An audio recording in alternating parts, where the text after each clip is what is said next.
योगी जी जमीन से खोद कर निकाले, उनकी मशीन कहाँ है? मशीन रख दी गई। केवल विपक्षियों के लिए जमीन खोदने वाली बात करते हो, बुलडोजर की बात करते हो। विपक्षियों को कमजोर करने के लिए, भाजपा को फायदा पहुंचाने के लिए चुनाव आयोग ये काम करा रहा है। शुभम जायसवाल का नाम आता है तो उनके पिताजी का नाम नहीं आता।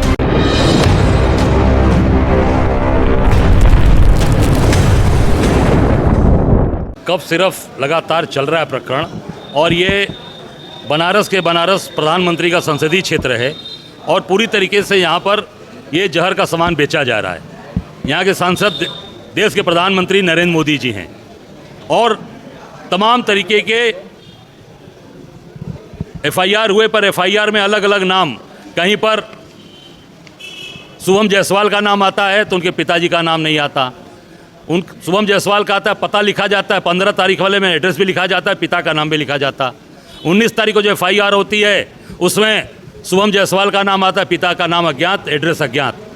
भोला जायसवाल जो शुभम के पिता हैं उनका नाम आता है 15 तारीख में, उसमें उनका एड्रेस झारखंड का लिखा जाता है। 19 तारीख को उनके ऊपर एफआईआर होती है मुगल सराय दीनदयाल नगर में, उसमें उनके एड्रेस को चंदौली दर्शाया जाता है। तो ये पूरी तरीके से मैं समझता हूँ कि सरकार के द्वारा पूरी कूट रचित किया जा रहा है, लोगों को बचाया जा रहा है। और इसका जो मेन मास्टरमाइंड है वो नरेश मोहन, जो ड्रग लाइसेंस का अथॉरिटी करने वाला था, वो पूरे इस कफ सिरफ जितने जो रैकेट है उसका मास्टरमाइंड सबसे प्रमुख आदमी है, जिसने इस पूरे रैकेट को संचालन किया, जो यहाँ का हेड था, और वो ट्रांसफ़र करा के बाहर चला गया। उसको तत्काल बर्खास्त किया जाए, उसकी सारी संपत्ति की जांच कराई जाए और पूरी तरीके से उसके ऊपर कार्रवाई की जाए। बिल्कुल बुलडोजर, बाबा का बुलडोजर कहाँ है? बाबा कहते हैं हम ज़मीन से खोद लाएंगे, ज़मीन से निकाल कर लाएंगे। कहाँ गए सारे ये जितने कब सिर्फ जहरीली वाले कहाँ हैं? सब गायब हो गए।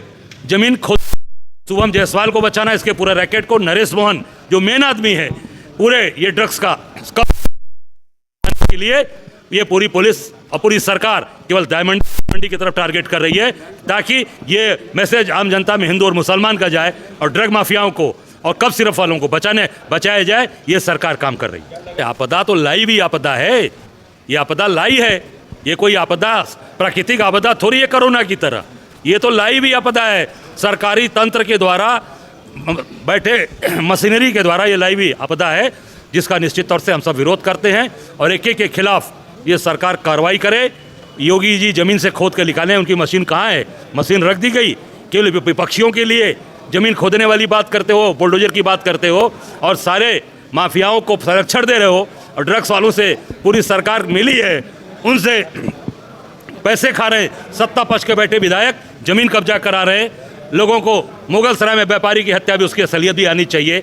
रोहनिया जगतपुर में जमीन कब्जा करा रहे हैं सत्ता पक्ष में बैठे विधायक। ये क्या हो रहा है? ये सारी चीज़ें मैं समझता हूँ कि सारी की पूरी और ये निश्चित तौर से तमाम ये सारे विभाग मिले हैं, एसओसी से लेकर एसओसी में, इसमें आप देखिएगा रोहनिया वाले में ये कोई पवन कुमार सिंधु एसओसी हैं जो फर्जी तरीके से जिन्होंने फैसला सुनाया है।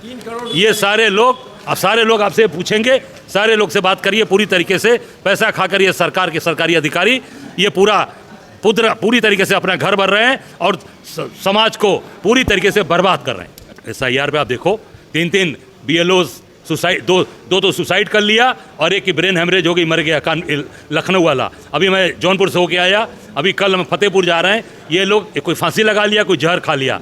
पूरी तरीके से ये केवल विपक्षियों को कमज़ोर करने के लिए, भाजपा को फायदा पहुंचाने के लिए चुनाव आयोग ये काम करा रहा है। इतना ही कहना चाहूँगा। आज उनके संसदीय क्षेत्र का मामला है। ये कफ सिर्फ जो जहरीली शराब प्रधानमंत्री के संसदीय क्षेत्र में बेची जा रही है चोरी से, इस पर प्रधानमंत्री जी तत्काल जवाब दें। बनारस की जनता और पूरे पूर्वांचल और पूरे प्रदेश की जनता चाहती है। निश्चित तौर से अयोध्या सब लोग जा रहे हैं, हम सब लोग अयोध्या के काशीवासी हैं। महादेव का चंदन लगा है, हर हर महादेव हो रहा है।